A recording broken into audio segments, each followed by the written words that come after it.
Hey guys and gals, it's your buddy Drew with Living History's Mysteries and Ferocious Feline Productions.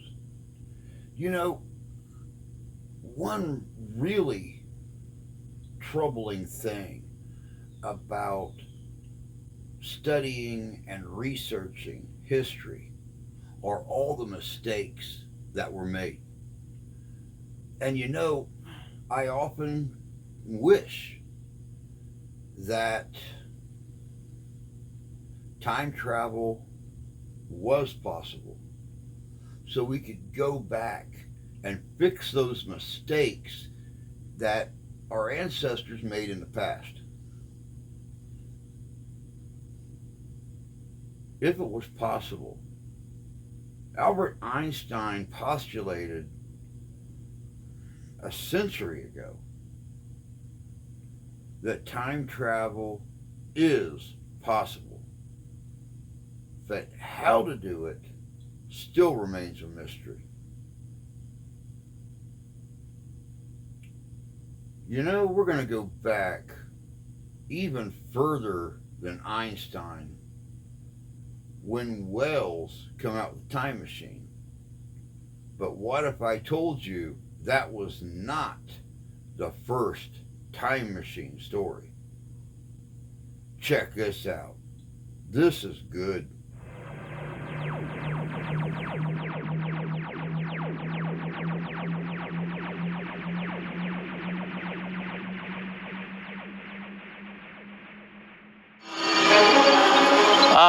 Time travel. The biggest cliche in all of science fiction. It's become a staple of staples. But whether it's a fish out of water comedy or something more dark and serious, the technological time travel trope had an origin back in the 1800s. And if you think that origin started with H.G. Wells' The Time Machine in 1895, think again.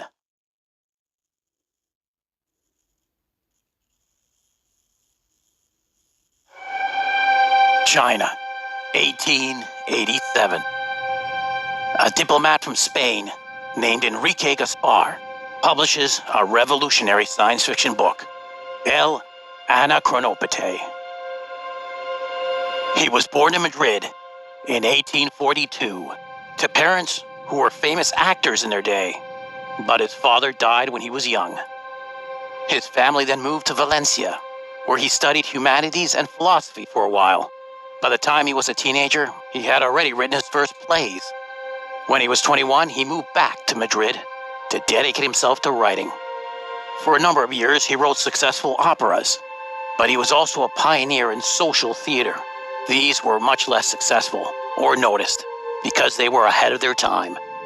His passion was social commentary, but that wasn't paying the bills, so he stuck to comedies, which were actually hugely successful for him, even if they did overshadow his true calling in life of advancing human thought.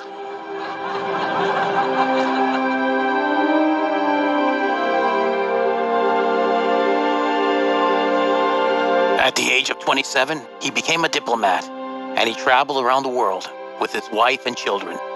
He spent some time in the Philippines, where he wrote for a revolutionary newspaper, El Diario de Manila. Even though his wife was from an aristocratic family, he was no fan of oppression, and his wife, Enriqueta, married him, much to the chagrin of her parents.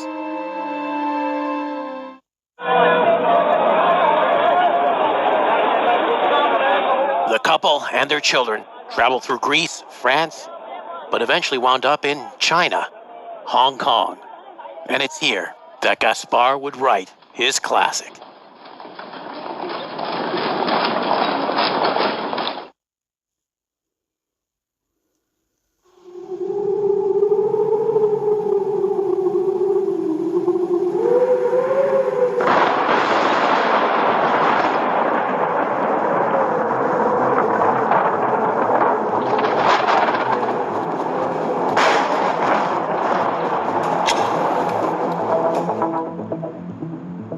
in which it is proven that forward is not a measure of progress. That is the name of the first chapter, and it underlines the theory that the story puts forth to explain how time travel may be just possible.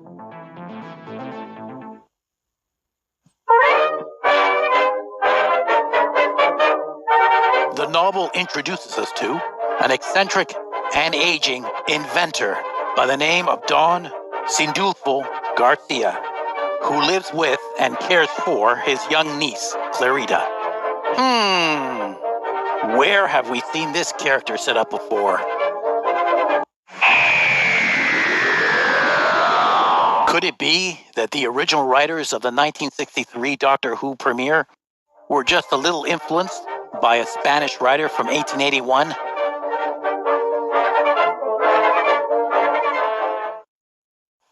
After conceiving of the idea of traveling through time in a vehicle, Garcia and his best friend and sidekick, Benjamin, decide to get to work in building the colossal machine.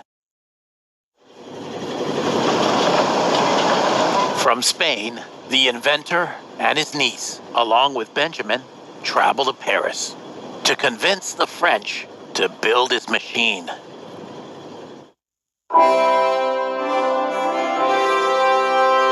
It takes some time, but on a fine sunny morning, among much pomp and circumstance, the Anacropete is unveiled.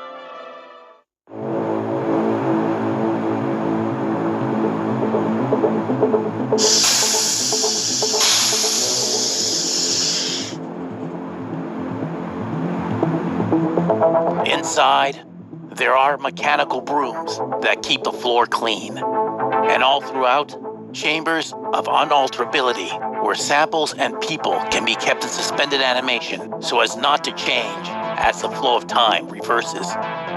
But it's upstairs where everything happens. The second floor is completely electrical, and the control room is state-of-the-art. Cutting-edge technology that will be needed during the adventures to come.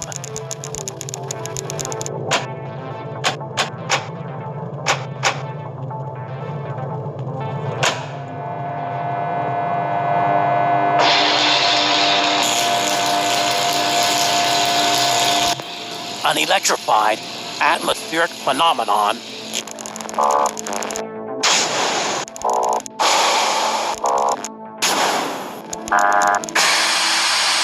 allows the Anacropete to achieve flight. And unlike Wells, who never explained how his parasol-spinning rickshaw actually traveled through time, Gaspar described a method of time manipulation which to this very day is still scientifically valid. Here's a passage from the novel.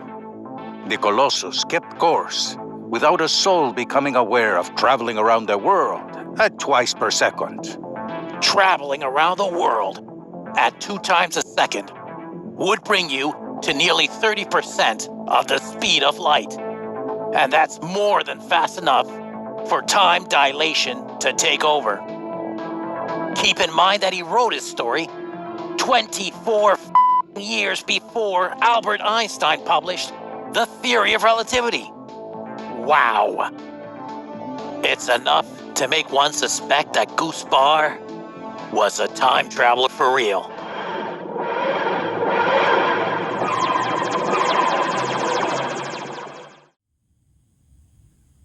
Welcome back. You know, it's like I was saying in the beginning. Albert Einstein and his study of physics and relativity and time displacement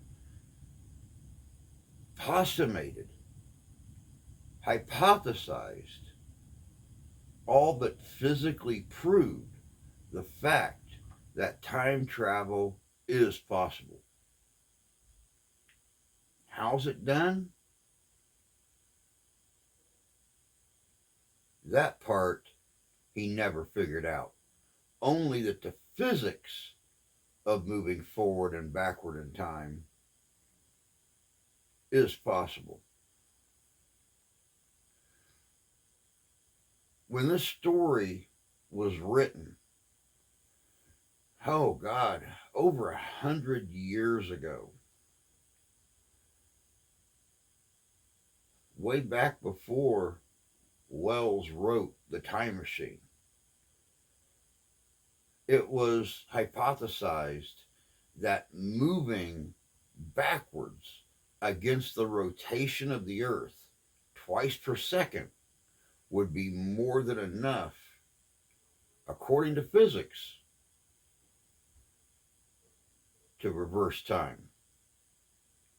And still today, physics accepts the fact that what was written in this book is scientific fact.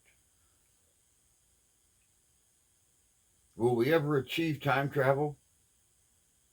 Will man ever move backwards or forwards in time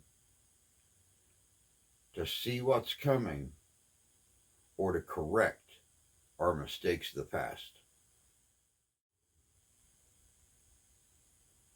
Will time travel ever be possible? Until it happens, it'll just remain one of those mysteries that history left behind and has yet to leave behind. Until next time, take care of yourselves. Take care of each other. God bless you. God love you. We do. And we'll see you out there.